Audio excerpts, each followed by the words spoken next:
Perawakan yang satu ini tegap dan sigap dalam bersikap. Berkarakter lembut, tapi juga tegas. Di masa kepemimpinannya, ia berhasil mendobrak sejumlah tradisi di tubuh TNI. Yang katanya banyak aturan dan sudah jadi aturan, tapi tetap tidak ditegakkan. Inside Story with Anggi bertamu ke rumah Jenderal Purnawirawan Andika Perkasa.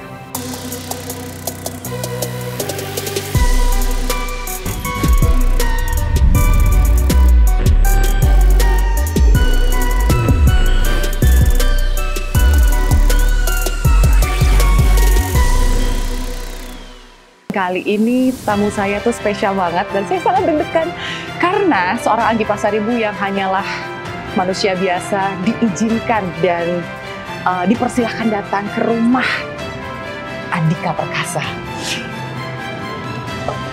Dan kaget. Bangi. Selamat siang. Waduh. Pak Andika, salam dadah dulu. Ini suatu kehormatan loh. Seperti yang saya katakan teman-teman, Anggi nih manusia biasa diundang dan diterima di rumah Andika Perkasa. Pak Anggi kan juga spesial. Wah, ini suatu kehormatan ini teman-teman. Sungguh tak menyangka Pak Andika berkenan menerima undangan wawancara. Sekilas menyapa agak takut-takut. Maklum, yang saya temui seorang jenderal. Sosok jenderal yang patut dibanggakan dengan prestasi dan pengetahuannya tentang geopolitik dunia. Obrolan kami dimulai dari kisah masa remaja, cerita tentang Pak Andika yang ternyata tak niat menjadi seorang TNI. Masa jabatan di militer yang jadi tumpuan selama 35 tahun usai sudah. Tahun 2024 makin dekat. Mau kemana sih Pak selanjutnya?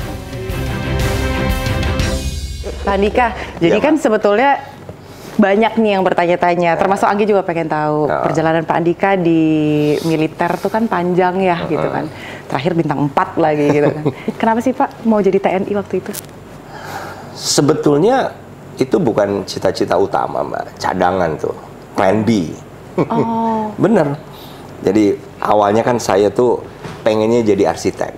Karena bapak saya teknik sipil dari ITB dan kerjanya itu memang di Angkatan Darat, tapi korpsnya seni. Korps seni itu bagian konstruksi, bangunan, jembatan. Jadi dari kecil dulu saya udah terbiasa pulang sekolah. Kalau lewat meja bapak saya itu mejanya panjang, terus kertas-kertas dengan gambar-gambar. Tapi gambarnya itu masih pensil waktu itu. Nah, tapi banyak buku bahasa Inggris juga. Saya nggak ngerti kan, saya hanya lihat-lihat gambar. Nah, mungkin over time itu jadi terbangun interest. Bapak saya juga kadang-kadang ngasih tahu. Kan saya dulu yang tanya, Pak ini gambar apa? Oh ini gambar jembatan. Ini apanya? Gitu-gitulah. Lama-lama terbangun. Lama-lama baru tahu, oh ternyata untuk teknik konstruksi ya, itu bukan hanya teknik sipil, tapi ada teknik arsitektur juga. Nah, akhirnya saya kepengen itu. Ini berubah semua di mau naik kelas 3 SMA. Karena singkatnya, karena biaya nggak ada orang tua saya. Ya udah, saya harus melupakan, dan saya sendirian tuh Mbak mikirnya. Saya tetap harus sekolah. Nggak tahu kenapa. Nggak ada dorongan di sini, misalnya saya harus kerja seluruh SMA. Justru sekolah itu. Saya harus sekolah, tapi yang gratis. Ya udah, dapatlah jawaban 3, Akabri, AIP itu Akademi Ilmu Pelayaran, dan Akademi Pemerintahan Dalam Negeri APDN. Itu dulu. Ya itulah. Jadi TNI ini bukan cita-cita utama. Berarti waktu itu hanya karena pengen sekolah, yang penting gratis? Gratis saja, nggak ada motivasi lain. Apakah rata-rata TNI, kalau ditanya nih, kenapa sih pengen jadi TNI? Rata-rata pengen jadi TNI itu memang first option atau rata-rata second options? Waduh, belum ada survei Mbak. Siapa tahu gitu. Mbak harus tanya. Satu-satu. Karena kan kalau sebagian ya keluarga gitu kan, Bang kenapa pengen jadi TNI? Ya jarang gitu dengernya, kayak ya ada sih yang bela negara gitu kan. Ya habis biar gratis misalnya kayak gitu kan. Ya ada juga yang kayak ya udahlah biar bela negara gitu. Tapi belum pernah nanya itu satu-satu ya Pak. Tapi mungkin itu yang nyata ya itu Mbak. Jadi kami-kami yang usia waktu itu 18 tahun waktu daftar, ada yang 19 tahun. Saya sih menurut saya nggak ada yang kemudian membela negara. Lebih karena mungkin satu pertimbangan apa yang kira-kira cocok sama kemampuan saya, kan gitu. Bukan membela negaranya duluan gitu. Karena membela negara menurut saya juga bisa dilakukan oleh profesi apa saja. Betul, Nah, itu betul, menurut saya. Kalau pengen jadi TNI gitu ya, Pak Andika, modalnya tuh harus apa sih? Waktu saya dulu benar-benar nggak ada uang, Pak. Nggak ada permainan uang. Dan itu yang kemudian membekas. Itu tahun berapa berarti, Pak Andika? Itu tahun 83. Oke, ya. Mbak udah lahir ya? Belum, 9 C, masih muda. 83 tuh, Mbak. Jadi sama sekali nggak ada uang. Saya hanya tanya-tanya apa syaratnya, tesnya apa saja. Ya udah itu aja. Fisik saya belajar apa materi yang diujikan. Larinya ada pull up, push up, kemudian sit up, lari angka 8, sprint. Nah terus mungkin akademik, kalau akademik kan sekolah itu oke lah, karena waktu saya SMA lumayan lah di kelas sih, juara sih dapat lah. Widih. Jadi akademik saya nggak khawatir. Ya kelihatan sih. Kalau dalam hal itu beberapa kali ngelihat wawancara-wawancara Pak Andika sih nendang. Tapi sebelumnya enggak loh, Mbak. Masa? Bener. Lah kalau waktu ketemu sama tentara-tentara dari negara-negara lain, cas-cus Enggak, tuh, sebelumnya. Sebelumnya emang. Wah, sebelumnya Mbak, saya yang paling selalu ada merah, minimal 1 tuh ada. Dari Masa SD sampai kelas 2 SMP. Mau naik kelas 3 SMP. Kirain emang demen kutu buku Oh, gitu. enggak, Mbak. Saya merah terus, yang merah itu berhitung. Dulu namanya bukan matematika, berhitung. Saya selalu merah. Biasanya ada lagi. Kelas 2 SMP saya hampir nggak naik kelas. Itu kuartal terakhir lah. Saya naik kelas 3 SMP itu percobaan, Mbak. Karena itu pun karena udah sadar di kuartal terakhir. Kuartal terakhir.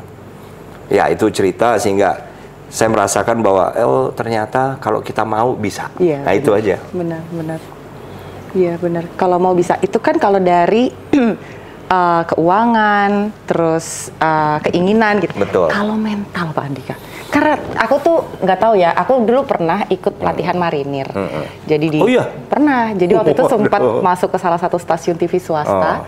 Jadi semua yang mau masuk di sana itu kita harus marinir gitu. Makanya masih punya sepatunya. Oh, ini sepatu waktu latihan dulu, Mbak? Waktu itu jadi untuk bisa pakai seragam ini tuh panjang. Tapi pada saat ngobrol selesai pendidikan 2 minggu dengan marinir gitu, ini mah belum ada apa-apanya katanya kayak gitu kan. Dan memang kita dilatih mental. Lagi tidur tengah malam dibangunin pakai senapan, mau jadi pekerja media gitu kan. Dan dibilang, Gi, kalau pengen jadi tentara itu tuh nggak kayak gini, mental kita tuh harus. Nah itu, untuk modal mental tuh gimana Pak Andika? Waktu ini yang saya rasakan dulu, Mbak ya, waktu saya sendiri apply atau daftar, saya sih nggak merasa ada sesuatu yang kemudian berat banget. Tapi begitu saya jadi Kepala Staf Angkatan Darat, nah saya baru tahu, mulai sejak Pangdam lah, karena Pangdam itu mulai terlibat untuk rekrutmen di daerah. Yang lulus daerah dikirim ke pusat, ditangani oleh Mabes AD waktu itu. Nah itu saya sudah mulai tahu bahwa ada materi tes, yaitu tentang kesehatan, termasuk kesehatan mental. Nah, gitu. Ini walaupun namanya ada materi tes mental ideologi, tapi yang lebih mengukur kekuatan mental kita itu materi kesehatannya. Nah, di situ ada klasifikasi kita, Mbak. Kita dikasih materi tes, di situ kemudian keluar klasifikasinya. Biasanya yang J4 itu kategori ya. Itu nggak lulus lah. J4 tuh apa tuh berarti? Kan ada J1, Jelek, bukan? 2, iya. Bener. Iya. Jelek. J1, J2, J3, J4. Biasanya J4 udah nggak mungkin. J3 masih dipertimbangkan. Nah, mungkin karena saya termasuk yang lulus, berarti kekuatan mental saya dianggap kuat. Karena memang kalau yang tidak lulus untuk mentalnya itu akan terlihat dia tidak kuat menahan tekanan, tidak kuat menahan stres. Nah itu biasanya kita drop karena fatal. Daripada kita masukkan, pasti nanti ada konsekuensi yang kemudian malah nggak diinginkan semua pihak, gitu loh, Mbak. Misalnya ada yang stres kemudian nembak temannya, ada. Bahkan itu sudah ketahuannya saat operasi. Waduh. Saya nggak mau ngomong operasi apa, tapi itu terjadi. Sampai belasan, Mbak, yang tewas ditembak oleh temannya sendiri karena stres. Iya sih. Dan yang baru-baru waktu saya terakhir kasat sebelum jadi Panglima, itu ada di Kalimantan Barat. Lagi tugas. Dia nembak karena dia melihat, dia anak, ya stres itu kan biasanya muncul usia belasan, akhir mendekati 20, sampai dengan menjelang 30. Iya. Nah, prajurit muda ini kan masih sekitar 20-an, 21. Itu melihat temannya, padahal dia sudah di daerah operasi itu ya, di pos perbatasan. Tapi mungkin tekanan mulai timbul dan dia masuk kategori yang mungkin tadinya tidak lulus, tapi kemudian lulus. Iya. Nah, akhirnya dia melihat temannya ini seperti bukan temannya. Iya, iya. Dia tembak, Mbak. Ya itu yang berbahaya. Makanya kenapa untuk masuk jadi TNI itu segitu ketatnya ya, Pak Dika ya? Iya, karena resikonya, Mbak. Iya. Jadi memang bukan cuma sekedar punya modal uang, bukan cuma sekedar modal Enggak. badan bagus, Enggak. olahraga fisiknya kuat, semua tuh dites ya. Betul, dan ada maksudnya. Kesehatan pun gitu. Kesehatan kan kadang-kala kan ada orang tua yang mungkin ngotot. Iya. Atau yang bersangkutan ngotot, saya harus masuk. Bukan apa-apa. Mungkin kelihatannya kamu nggak beruntung, tapi mungkin kamu diselamatkan. Sebab kalau kamu masuk ke situ, mungkin hal yang lebih jelek akan terjadi. Misalnya kalau kesehatan, dia memaksakan diri, misalnya jantungnya tidak sempurna. Anak-anak muda kan sebenarnya belum lah kalau sakit jantung, tapi memang bawaan dari lahir itu kan ada aja, Mbak. Benar, Gitu. benar. Iya, Banyak lagi. Dan Pak Andika sadar nggak sih waktu jadi Panglima TNI gitu ya? Tapi ini bukan lagi yang ngomong loh, sosmed loh gitu kan. Kalau Pak Andika lewat tuh kok kayaknya diador banget gitu sama orang. Sadar nggak sih Pak Andika? Oh iya? Iya. Saya malah enggak loh.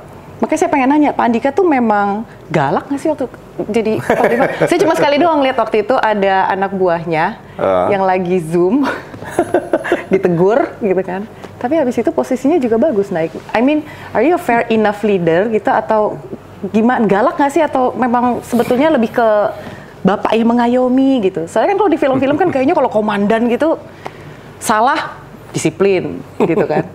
Ya menurut saya harus kombinasi lah, Mbak. Gitu ya. Harus ada reward and punishment juga. Yang waktu itu kan karena itu tentang kalau nggak salah tentang apa ya, Papua apa kalau nggak salah, kan penting sekali. Jangan sampai salah paham, jangan sampai instruksi dari atas itu nggak dimengerti oleh level, nggak usah jauh-jauh paling bawah, itu kan level di bawah saya paling 2-3 level lah. Karena apa? Karena nggak dengerin kan.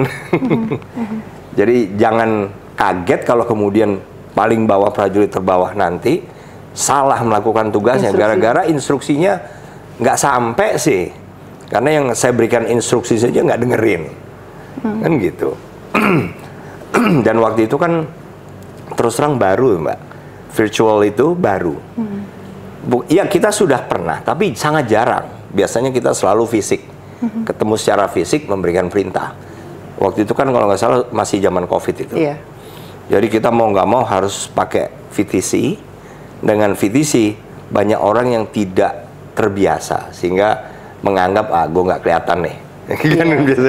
Kan gue nggak kelihatan nih paling. Ya kan biasanya kan ini Pak Andika, ya nggak semua sih. Kadang-kadang kan ada bos kalau udah negor bawahan terus akhirnya jadi catatan gitu. Tapi kok justru pas sempat aku lihat malah orang yang ditegur Pak Andika karirnya malah bagus. Enggak lah, kan kesalahannya apa? Dan ya memang itu ada, Mbak, ada seperti kayak kultur yang nggak bagus lah. Hukumannya itu selamanya. Padahal kan sistem hukum kita aja nggak mengajarkan seperti itu.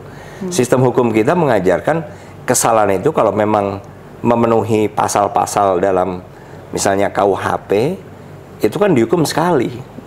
Nggak bisa dia dihukum kedua kali, ketiga kali, nggak bisa.